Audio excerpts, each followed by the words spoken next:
Halo semua, perkenalkan aku Agnes Salonika Padang dari Fakultas Ekonomi dan Bisnis, Prodi Akuntansi Perpajakan. Nah, kali ini aku akan membahas tentang rangkuman materi e-learning, pengetahuan dasar anti korupsi dan integritas. Yuk kita lihat. Korupsi telah ada sejak zaman penjajahan Belanda, seperti adanya kuliah hantu dan kecurangan-kecurangan lainnya sebagai bentuk tidak pidana korupsi. Setelah Indonesia merdeka, para pemimpin kita terlebih dahulu telah banyak memberikan contoh teladan dalam rangka pencegahan dan pemberantasan korupsi. Sebut saja misalnya yang pertama adalah Muhammad Hatta, yang kedua adalah Ki Hajar Dewantara, yang ketiga adalah Prawira Negara, yang keempat adalah Sri Sultan Hamengkubuwono, yang kelima Baharudin Lopa, dan masih banyak lagi tokoh-tokoh negara lainnya. Aksi pemberantasan korupsi juga telah dimulai sejak zaman Orde Baru, di bawah kepemimpinan Presiden Soeharto, dengan dikeluarkannya peraturan pemerintah pengganti undang-undang atau Perpu nomor 24 tahun 1960 tentang pengutusan dan penuntutan dana pemeriksaan pidana korupsi dan Undang-Undang Republik Indonesia nomor 3 tahun 1971 tentang pemberantasan tindak pidana korupsi. Pada tahun 1999 diterbitkan Undang-Undang Republik Indonesia Nomor 31 Tahun 1999 tentang pemberantasan tindak pidana korupsi.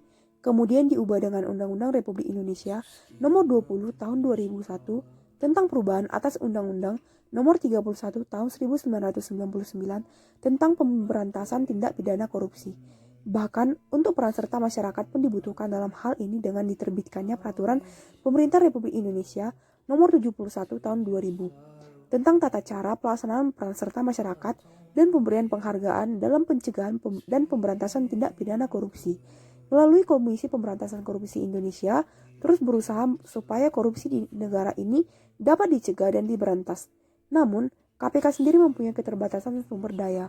Untuk itu, KPK mensiasati dengan membentuk penyuluhan anti korupsi yang berasal dari luar KPK.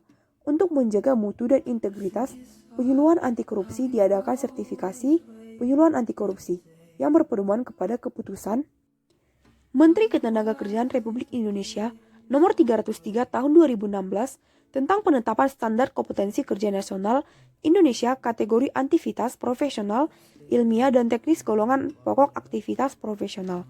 Ilmiah dan teknis lainnya bidang penyuluhan pada jabatan kerja penyuluhan anti korupsi. Penyuluhan anti korupsi terdiri dari 3 jenjang, yaitu yang pertama adalah penyuluhan anti korupsi jenjang pertama, yang kedua adalah penyuluhan anti korupsi jenjang madya, yang ketiga adalah penyuluhan anti korupsi jenjang utama. Untuk menjadi penyuluh pada masing-masing jenjang para penyuluh harus lulus sertifikasi penyuluhan anti korupsi, yang terdiri dari 20 unit kompetensi atau UK sebagai berikut. Yang pertama adalah penyuluhan anti korupsi jenjang pertama, lulus sertifikasi penyuluhan anti korupsi pertama atau UK 1-9. Yang kedua adalah penyuluhan anti korupsi jenjang madya, lulus sertifikasi penyuluhan anti korupsi madya UK 1-17. Yang ketiga adalah penyuluhan anti korupsi jenjang utama, lulus sertifikasi penyuluhan anti korupsi utama UK 1-9. Sekian dari tugas saya, jika ada kesalahan kata, mohon dimaafkan. Terima kasih.